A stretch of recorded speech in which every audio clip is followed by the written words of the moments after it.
February 19th, 2015. From El Cajon, California, this is episode 66 of You Can Bet on That. Hi, everybody. Welcome to You Can Bet on That, a podcast for the recreational gambler.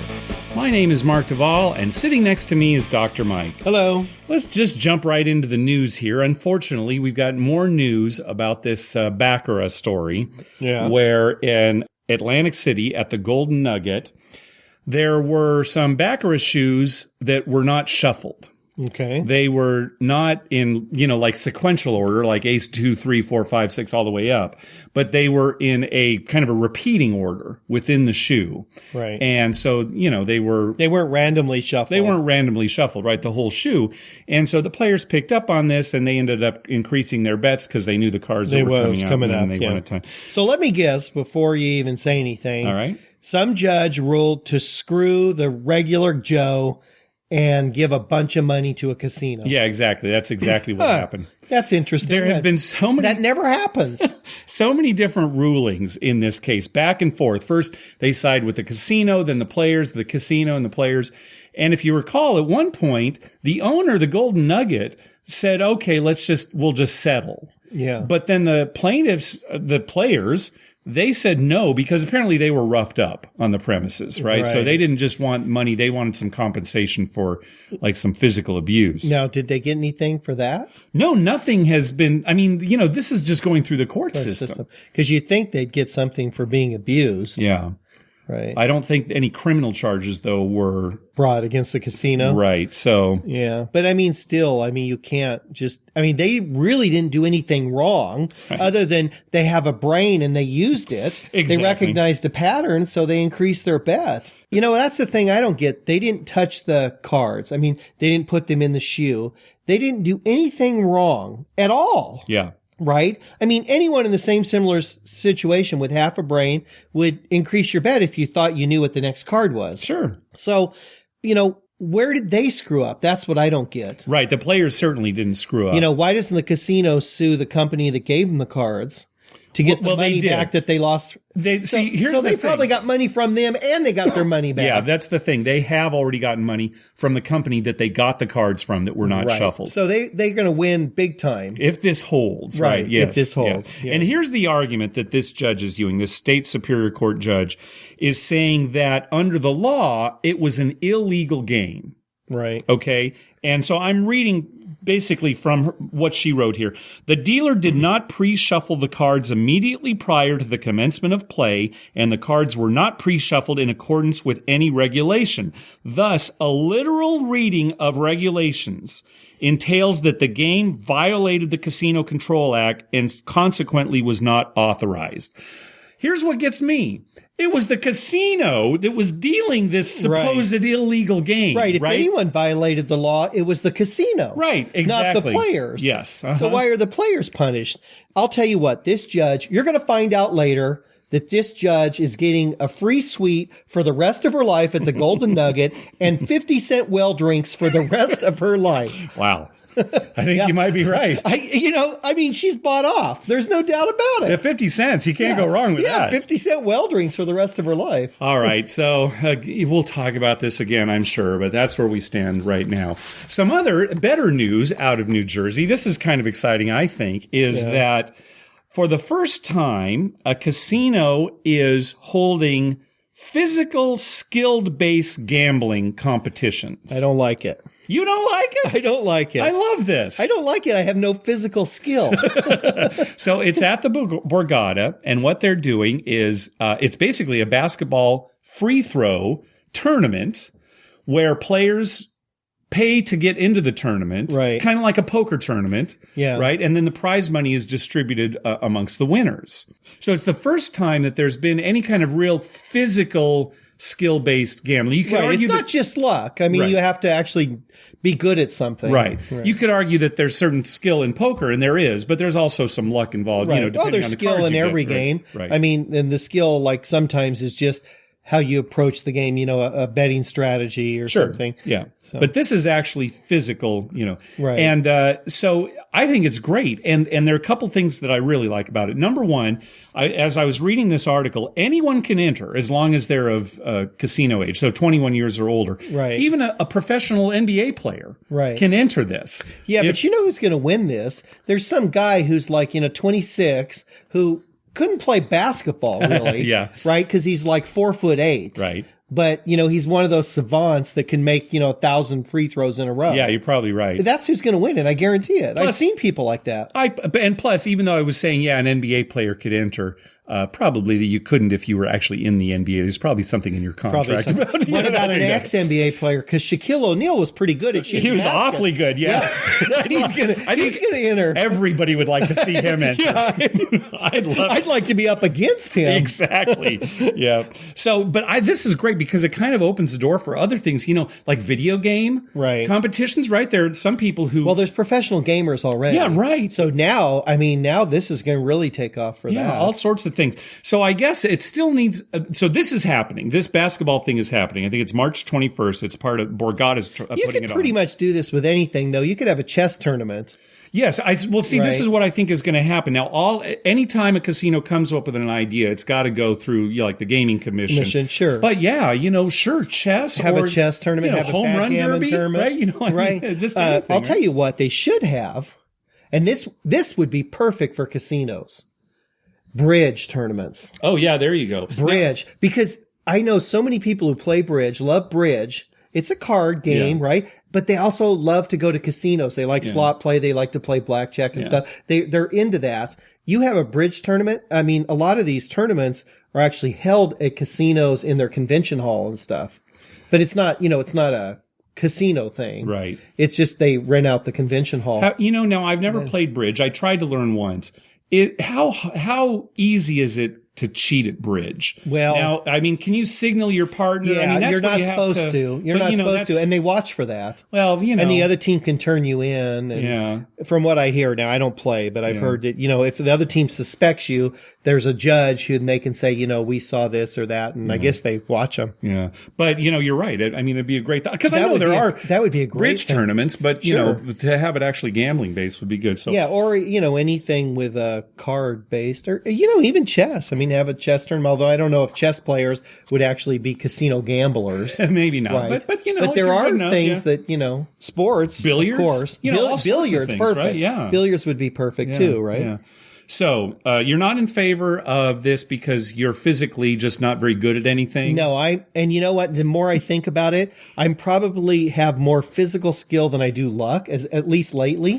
So maybe I should be, shooting baskets instead of rolling dice. Yeah, instead of shooting. Why didn't you say shooting dice? Yeah, that would have rolled off that you should be shooting baskets. Maybe that's my problem.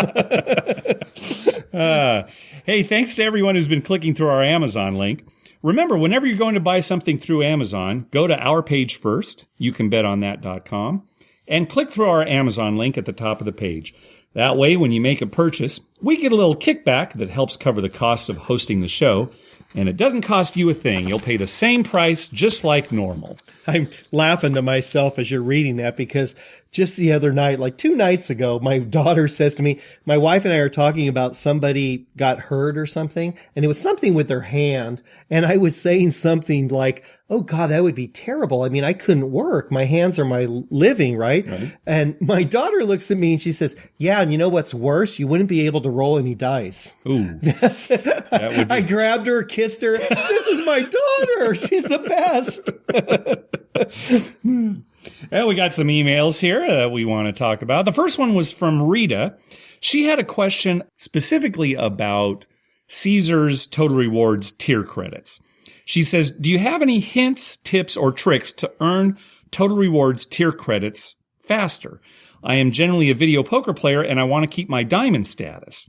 And so this was a really good question, I thought, because there are some things that you can do to improve it. Now, one thing, and Rita was even familiar with this right now going on, I believe it's through March 31st. All the tier credits that you earn through March 31st, they will give you a bonus of 50% of whatever you've earned. Right. So if you've earned 1,000 tier credits during that time, you'll get an additional 500. I think there's a $25,000 max on this okay. bonus. I was just going to say, I thought there was a max because otherwise I would be getting more. Yeah, so there is a max.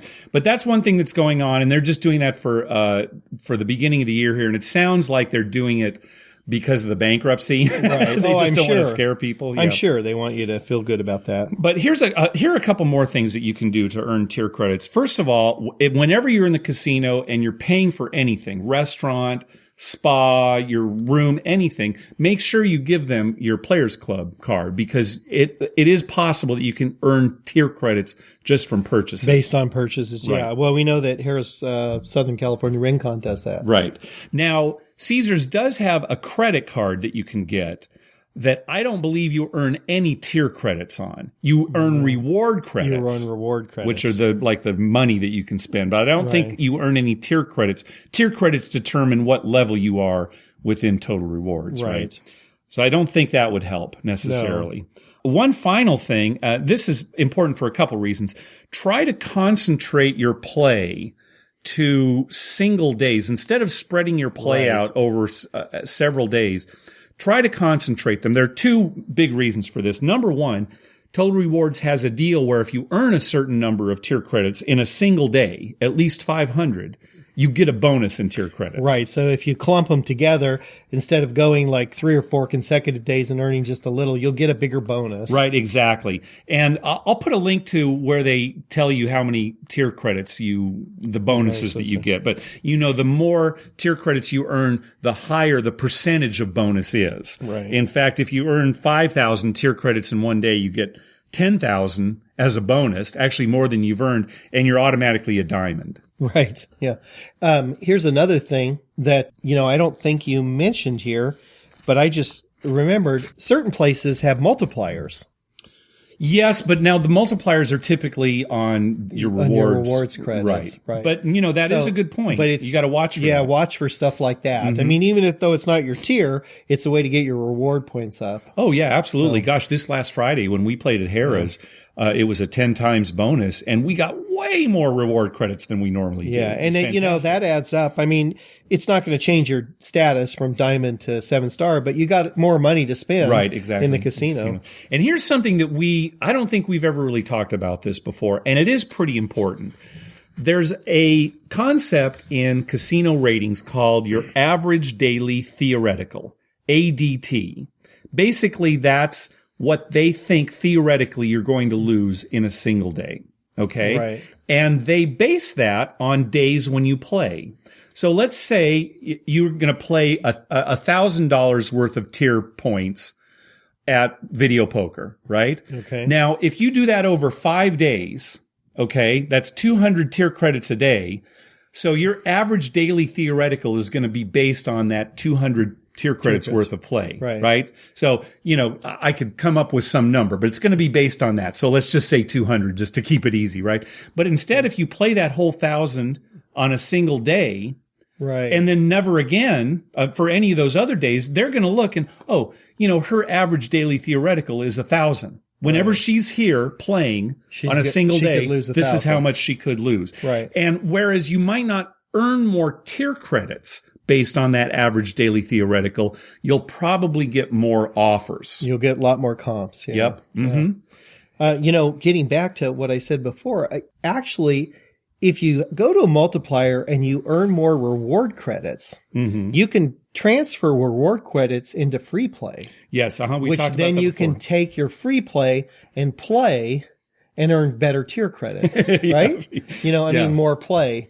Yeah, I don't think it's actually self-sustainable. No, it's not self-sustainable, but it is something to definitely take advantage of, right? Oh, yeah. You should always be aware of when the multiplier days are. Yeah, and I don't know that a lot of people even know they can return their reward credits into free play. We did talk about that on one episode. If you are at 7 stars like you, it's a really pretty good deal. It's like 125 to 100 in turning in. Now, for diamonds, it's 175 to 100, which is not nearly as good. And if you're below that, I think it's like 2 to 1, something like that. Not good at all. If you're not going to be spending the reward credits on casino food or whatever. Right, a room or spa So, or anything. You really aren't. Like in our case, where we go locally to a casino mostly, so we're not getting rooms, or we're not always eating there.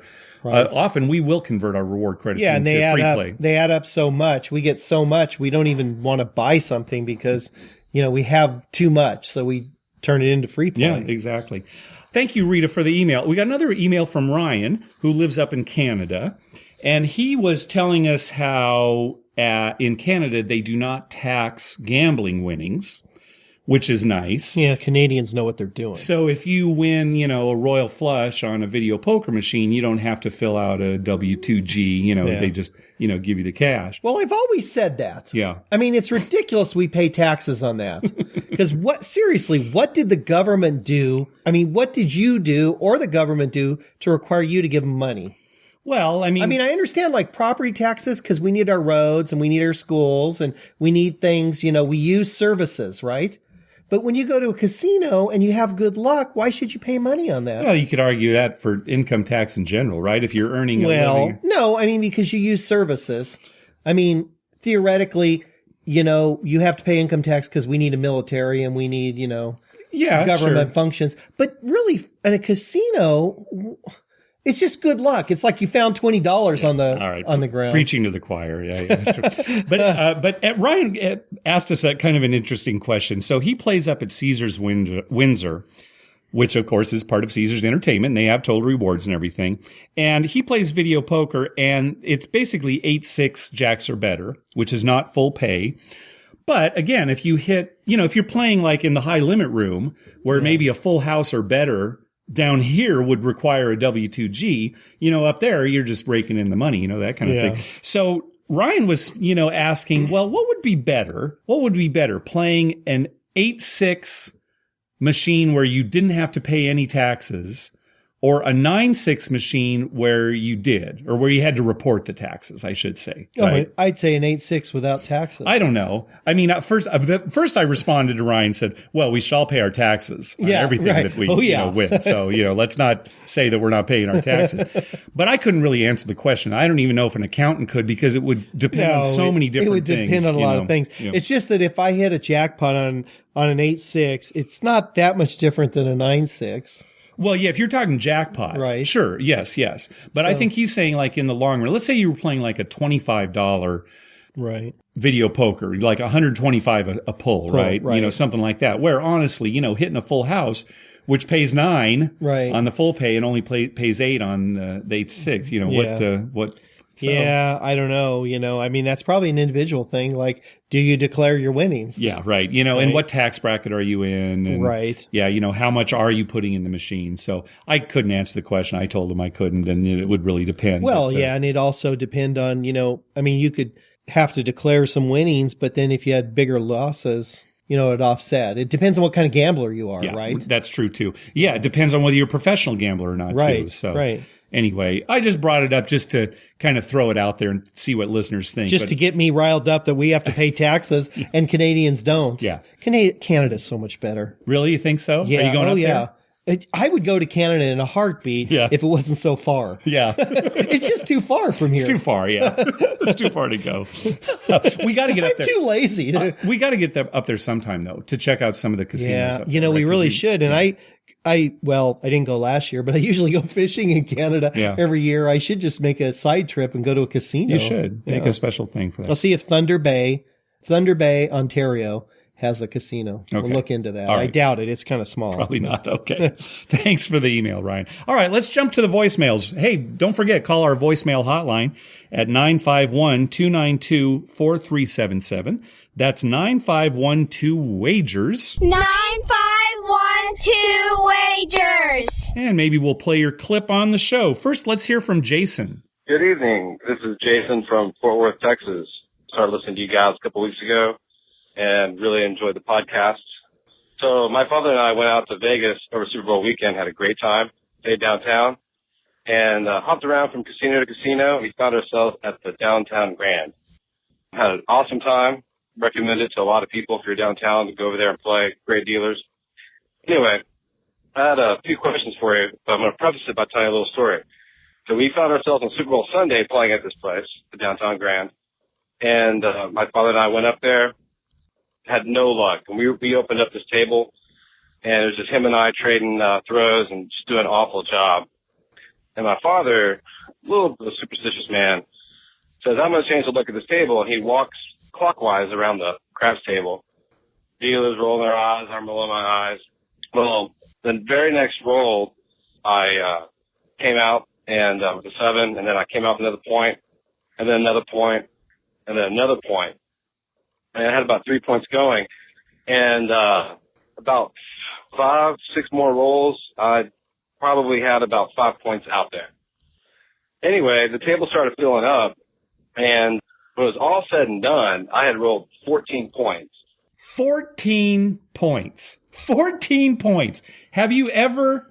What's the most points you've ever had at a table? 8, maybe 9. Is that you rolling or No, just that I've seen it at a table. Yeah. I can remember 8 and 9. Well, I rolled 8 when I rolled the fire, right? Because I rolled all 6, plus I think I rolled a couple more 8s, right? So yeah, and I know I've been on other tables with 8, and I probably had a 9 in there somewhere. Geez, 14. I mean, that's a lot of points. Yeah. And missed the fire bet by 1. Couldn't get the 5. In fact, I had the 5 as a point in my very last roll before I 7'd out. Anyway, what happened was there was a gentleman that came up in the middle of the roll, cashed in for about $500. And whenever we were done rolling, he colored up, and he had somewhere between 8 and 10,000. As with I do whenever I have a good roll, or if I win a lot, I just immediately tip the dealers about 5 or so %. This gentleman who colored up for about 8 or 10,000 didn't tip the dealers or anything. He just got colored up and left. Everybody around the table tipping the dealers. Some of them tipped me, and probably got about $50 or $100 worth of tips. Ended up sharing a little bit of that with the dealers. So here's my 3 questions. One is, have you ever had any superstitions or seen any superstitions at the craps table where you went, oh, that's kind of weird, and at 1, it kind of worked? Second question is, what's the most amount of points you've ever rolled? That for sure is the most I've ever rolled. And 3, even more importantly, what do you believe is the common courtesy in regards to tipping? Not only the dealers, but maybe rollers. I find myself always tipping the roller a little bit, even if it's like $5 or $10. So anyway, or even more. Anyway, I enjoy the podcast, and guys, keep up the good work. Bye-bye. All right, thanks, Jason. So, well, we already kind of talked about how the most points that we've ever seen at a table. Yeah. I don't know the most I've ever rolled. Personally, 5 maybe. I'm sure it's 5 8 or for 6, me for the fire bet. What do you think about tipping though? Especially after like a really hot roll. Well, I tip quite a bit. You're a big tipper, yeah. So I tip the dealers quite a bit. Yeah. And I think everyone should at least put something out there for the dealers. As far as tipping shooters, I've done that a few times when it's been a great roll. Yeah. And the most I've ever tipped a shooter is $100. Yeah. But I've thrown quarters out at people like, here you go. It kind of depends, doesn't it? Like, do you know the person? Right. Or, do they look like a newlyweds who have never been to Vegas before? That kind of thing. Yeah. It really does kind of depend on the shooter. I don't know. Just not too long ago at Southern California Harrah's, I tipped somebody. I gave them 25 every time they made a point. Uh-huh. Because we were joking about something. I said, I'll give you $25 if you make that point. Mm. So they made another one. I gave them another 25.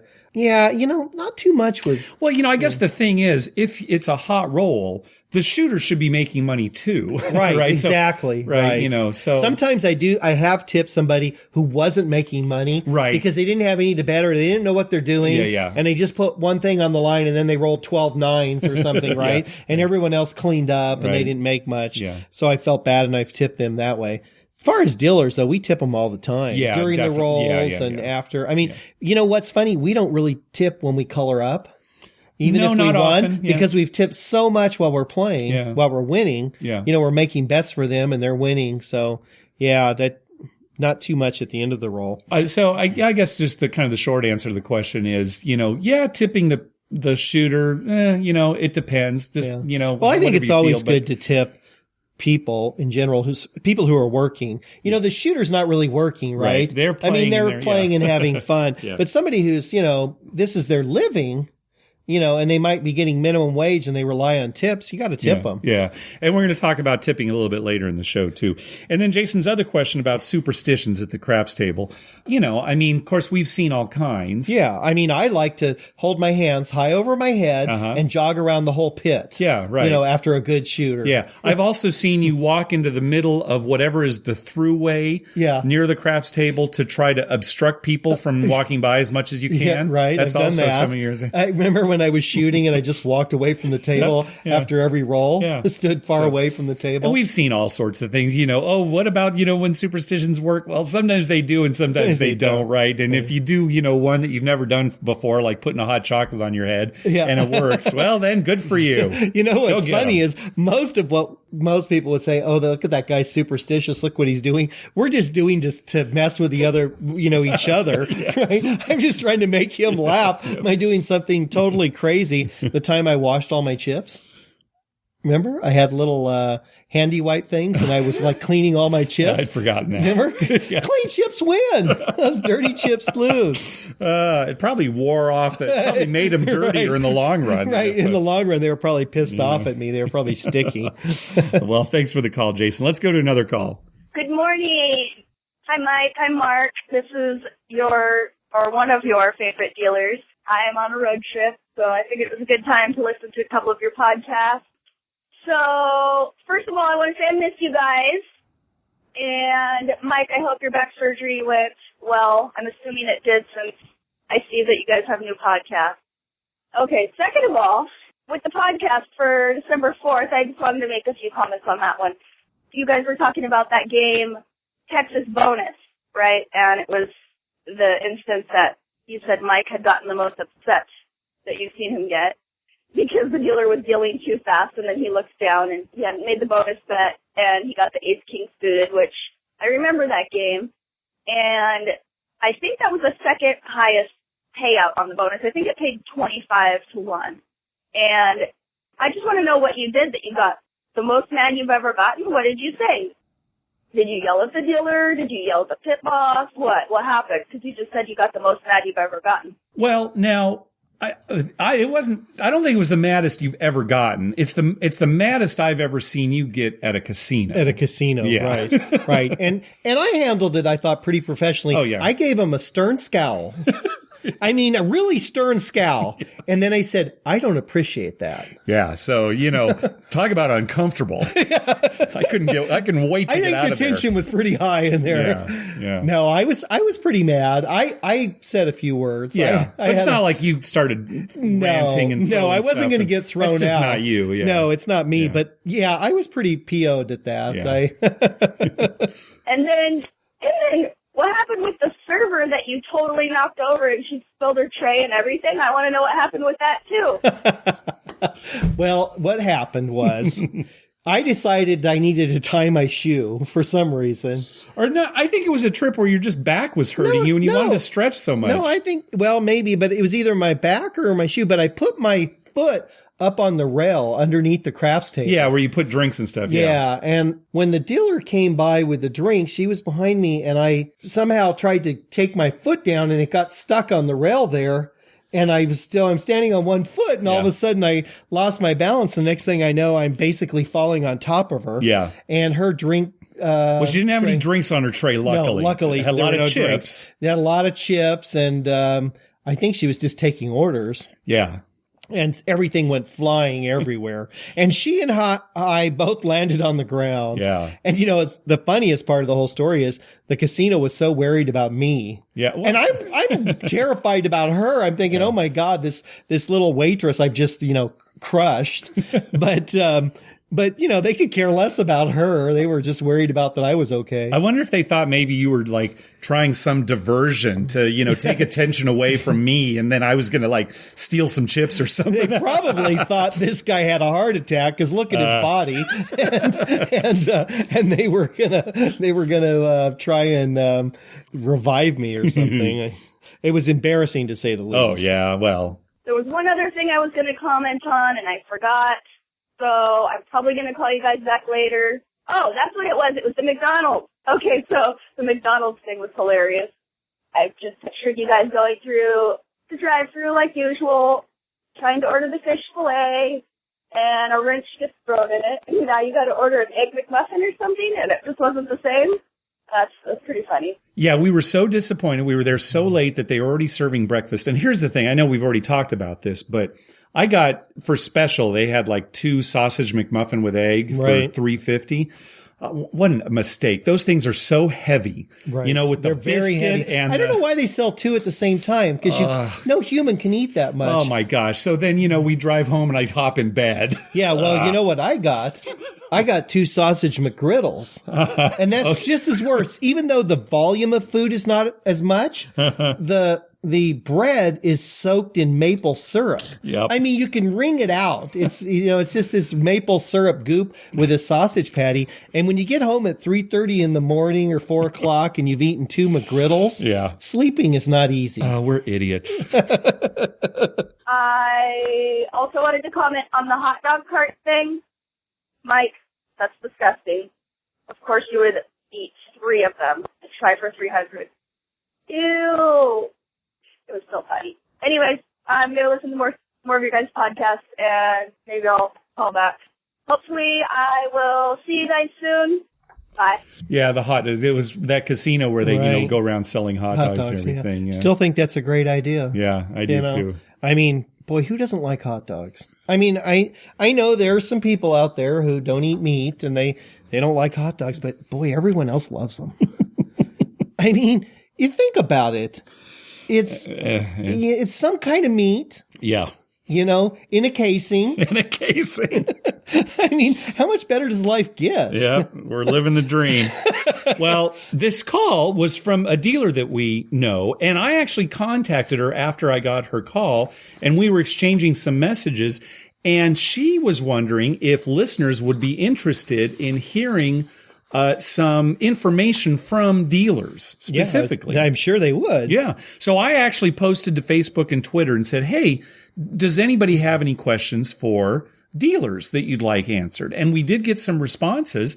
And so this leads us to a new segment on our show called Ask a Dealer. Yeah. And so we already have some questions, and she called back. She's a dealer we know. She wants to remain anonymous so that she can, kind of answer truthfully. Right, without having to piss anyone off. Right, which exactly. I understand. Yeah. So the only question she wouldn't answer is the one my dad asked. What's that? My dad wanted to know how come they don't let him win. Yeah. And there's no answer for that, Dad. She didn't even respond to that. Yeah, there's no answer. So anyway, we had her call back and answer some of the questions that people posted to Facebook and Twitter. There were several questions about tipping. Yeah. So let's hear what she has to say about tipping. Alrighty. Hello, Mike. Hello, Mark. This is a dealer that's been dealing around San Diego area for about 10 years. And for reasons I'm sure everybody understands, I will be going by the 7 of diamonds. A few other people have agreed to call in as well that I know, and they'll also be going by a card of their choice. So to answer a couple of the questions, first of all, I want to say thank you, everybody, for tipping. Would we prefer you guys tip for us or just throw it in and lock it up? That depends on if you keep your own tips or if you are pooling tips.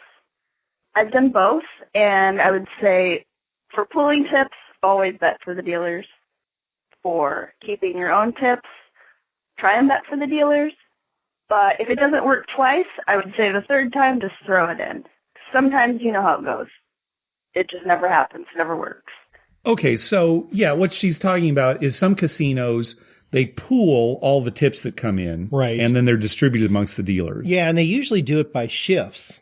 So they'll pull for the whole shift, and then they'll distribute that out among the shift. And it's not even sometimes just dealers, I believe. I believe sometimes it's other people like slot attendants. Right, and depends on the stuff, casino, yeah. Depends on the casino, right. But I do like the pooling. That way, if you're on a table where nobody's tipping, you're still going to get the same amount of tips as everyone else. Yeah, yeah. So what 7 is saying is basically, if it's a pool environment, yeah, go ahead. Well, they all like being in the game. Right. Right. So all the dealers are kind of gamblers themselves, right? So every dealer I've ever talked to likes being in the game. So they like, having bets made. But all that 7 is saying is basically if you're at a blackjack table and you've made a couple of bets for and they've lost, Right. and it's just not going well, and then just maybe just hand toss it to something them. in, Yeah, right? Yeah. Because we've all been there. I mean, last week at Harrah's, I don't know if you noticed, but I don't think I won more than like 2 bets for the dealers the whole night. Yeah, it was just wasn't going weird well. the way it happened. Yeah. I mean, I won bets for myself, but every time I had them on something, it just didn't hit. Yeah. I would have been better off just handing them $100. Yeah, exactly.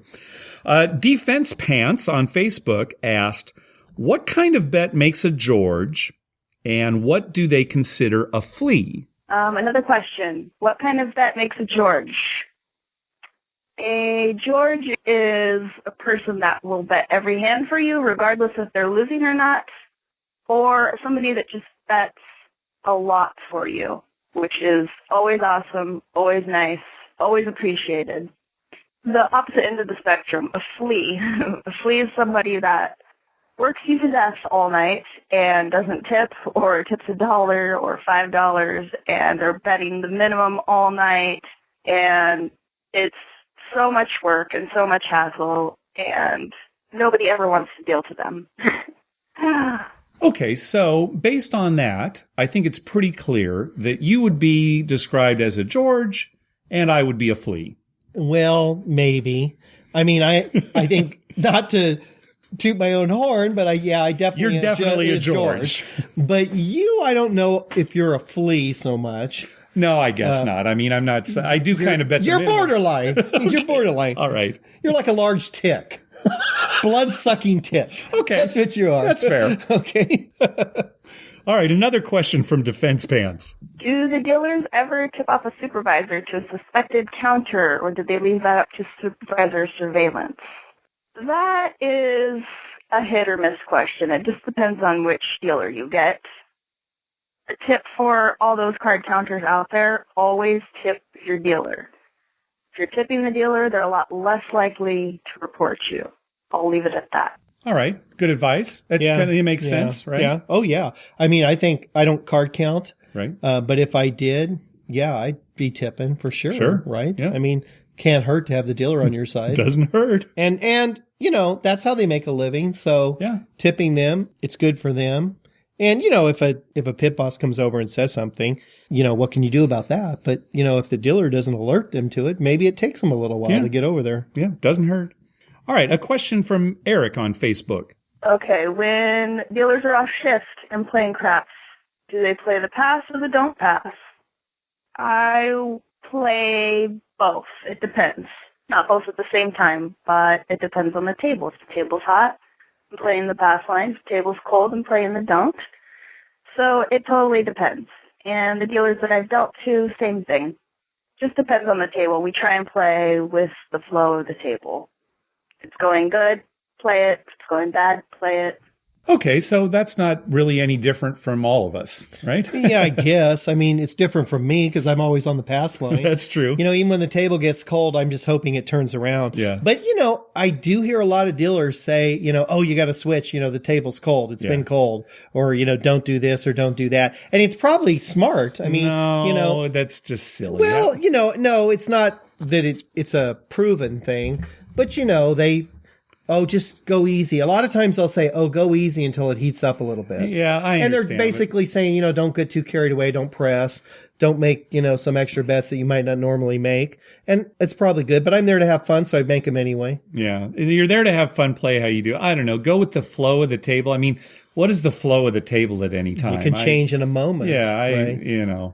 But, I mean, what she's saying is if you're just kind of there to have a good time and enjoy the table with everybody else, right? That's, different, the whole social aspect. Well, look at our the last story that we heard from Jason, right? Yeah. I mean, they were having terrible rolls, and then all of a sudden 14 points. Yes. So, I mean, did some sign go up? It's like, table's changing? No, it was his dad walking around the table that did it. Yeah, we've already established that. I'd like to hire his dad. All right, another question from Ed on Facebook.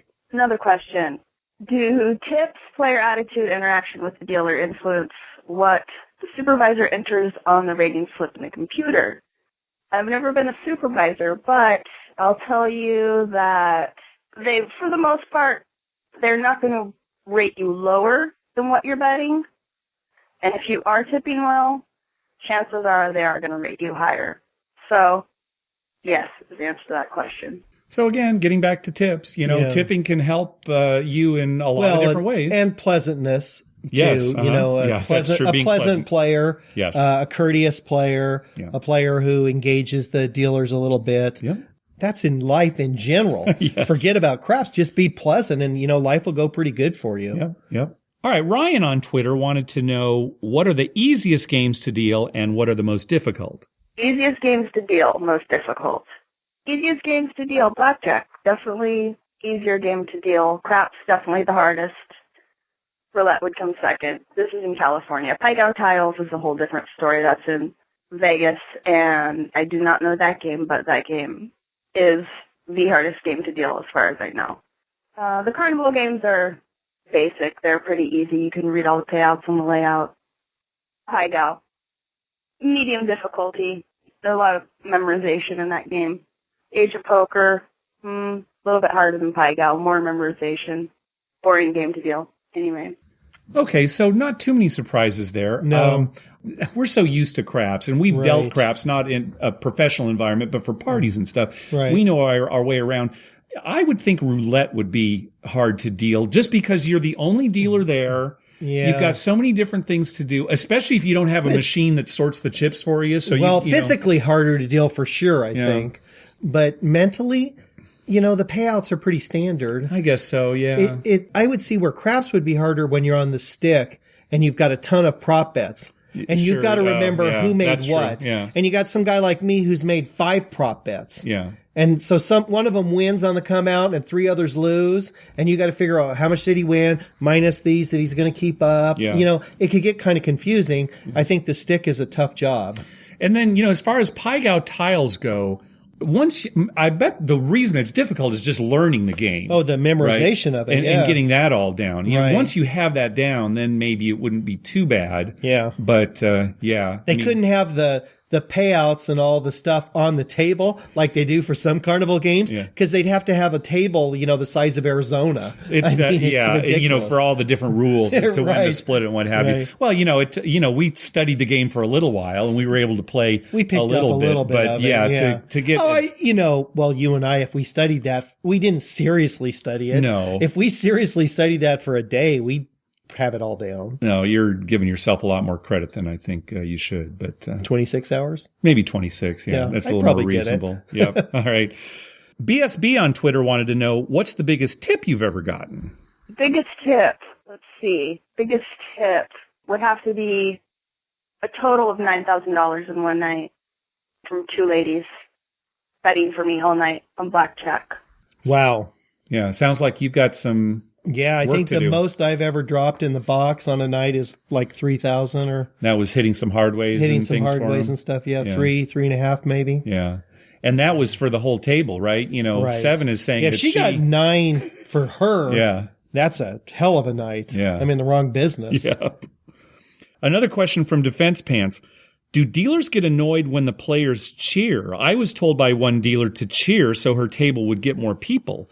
I've also gotten the stink eye for clapping. Do the dealers get annoyed when the players cheer? They shouldn't.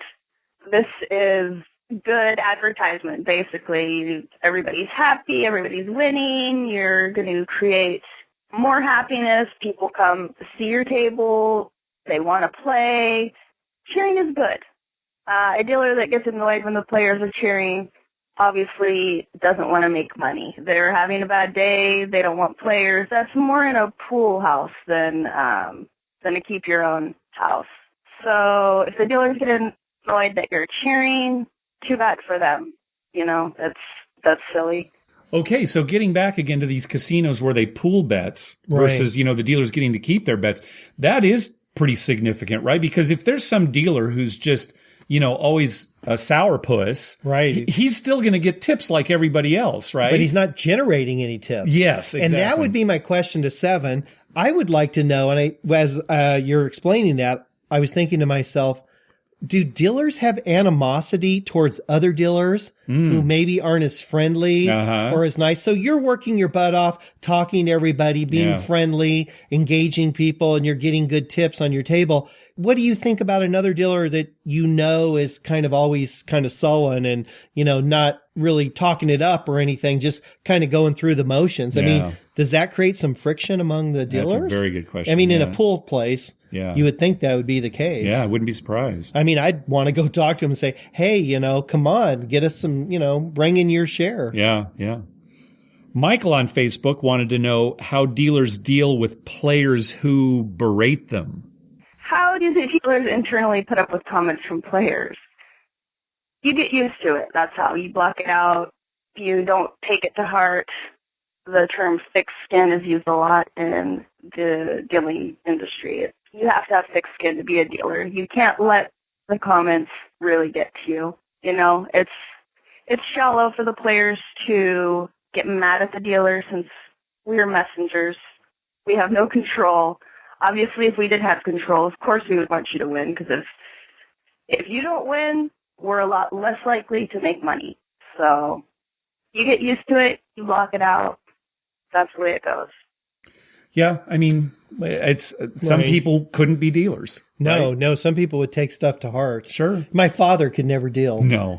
Because if somebody says something to him like that, he just gets under his skin. Sure, yeah. You'd have to be a pretty thick-skinned person. Yeah. And also, I think I'd be one of those people that I would just smile and in my mind, I'd be thinking, just have a heart attack right now. Why don't you just have a heart attack right now and get it over with? Well, sometimes I don't do this very often because I don't really like conflict, but sometimes I will jump to the defense of the dealers when I think that a player is treating them poorly for no good reason. Right. And that does happen. It does happen. Yeah. And you got to be careful with that, though, because there are some people. There's a guy out at Harris Rincon. I'll say his name to you off air. All right. But he gives the dealers a hard time. Yeah. But they actually like him. Yeah. Because number one, and a dealer told me this, I said, how do you feel about him? And they said, well, number one, he tips an awful lot. A lot, yes. And number two, he kind of says it in a way like he's pissed, but he's not really pissed at you. Yes. He's just pissed that the game's going poorly. Yes. So, I mean, it's his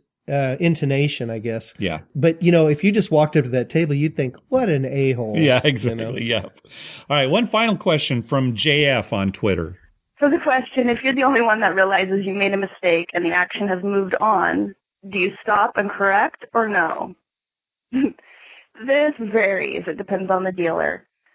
I've learned over the years that if the action has moved on, it is better for the dealer to pretend like they didn't see they made the mistake and just carry on with the game and not bring it back up, because that's usually you're getting yourself in trouble. That's when surveillance is called, and you're probably going to get a write-up for actually correcting your own mistake.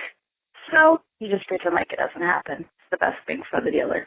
I love this answer. Yes, I do too. That's a perfect answer, really. Yes. Yeah. And it might not be the kind of thing that a dealer would tell you if you asked them at the casino, because their boss is right behind them, right? Exactly. That kind of thing. But it is the correct answer. Yeah, and I was thinking, I hope she says this truthfully. Yeah. And doesn't say, oh no, we always correct. Right. Because it's like any other job, right? Mm-hmm. Yeah. Sure. Sometimes if you mess up, you kind of like, just glance over it. And here, we've talked about this before too.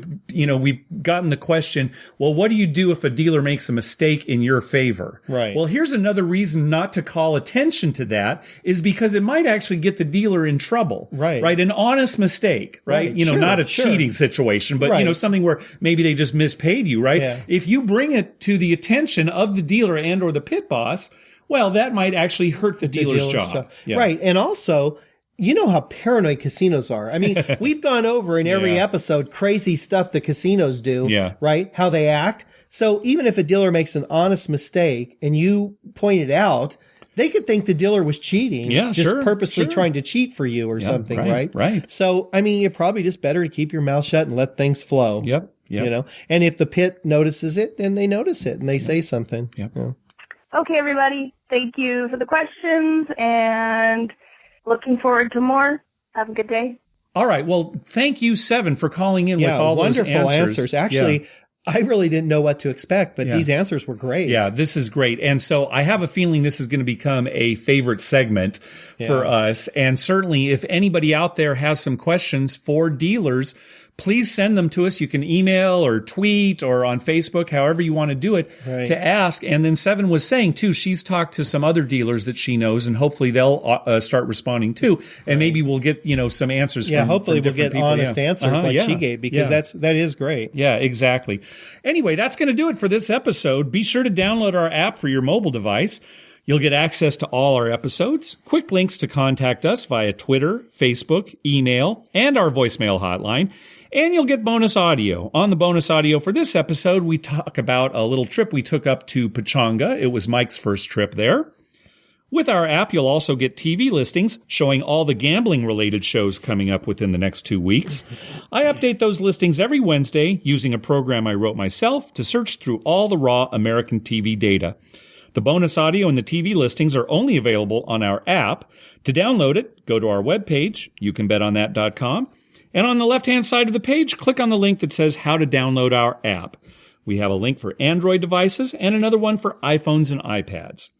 We'd love to hear from you, and our dealers would love to hear from you. Call our voicemail hotline at 951-292-4377. That's 951-2-WAGERS.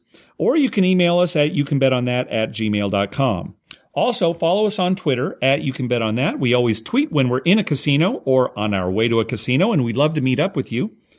Like us on Facebook at facebook.com/YouCanBetOnThat. And finally, head on over to iTunes and write a review on us. When you do, it helps us get new listeners. Anything else, Dr. Mike? Well, you know what I was thinking as you were finishing up there? One thing about gambling, we do it because we enjoy it, right? Mm-hmm. And that's why we do this podcast, because we enjoy it. Yeah. But it's funny how it kind of drags in everyone around us and our family in a good way, right? It's like when my daughter, like I was saying, mentions, you couldn't roll the dice if you hurt your hand. Yeah. And we're watching Friends the other day, an old episode of Friends, and there was a sign on the wall that said, 5-card Charlie pays 5-1. And my wife just sees that. I didn't even see it. I didn't even notice it. Yeah. She's like, oh, look, 5-card Charlie pays 5-1. It was just on the door, like it was on the door, a piece of art or something? Yeah, it was Chandler and Joey's apartment. But 5-1, that's a pretty good payoff for a 5-card Charlie. That's what my wife said. Isn't that like a 5-card 21? That's really good. Must be their house rule. Yeah. But the thing about it, I was thinking, and your wife, we'll be out of the casino, and your wife will text you something like, what to do, like, you'll text her you're up, and she'll like get up 300 more and cash out or something, right? Whatever her advice is. Yeah. But it's become, I don't know, a good part of our lives, right? Yes. And even the people around us joke about it. We have fun. Oh, yeah. It's been great. Well, the podcast has been great for us. I mean, my advice to everybody, and this is what I was going for here at the end. I was you were rambling. So yeah, go ahead. Be happy. Yeah. Right? Treat people nicely. That's a big one. Yep. And, it all comes back to you in the end, and you'll be happy. Yep. So there you go. A little advice. That's great advice. Now I really, really want to go to the casino. Yeah, I hope Friday comes quick. I hope so. All right. Thanks for listening. Good night.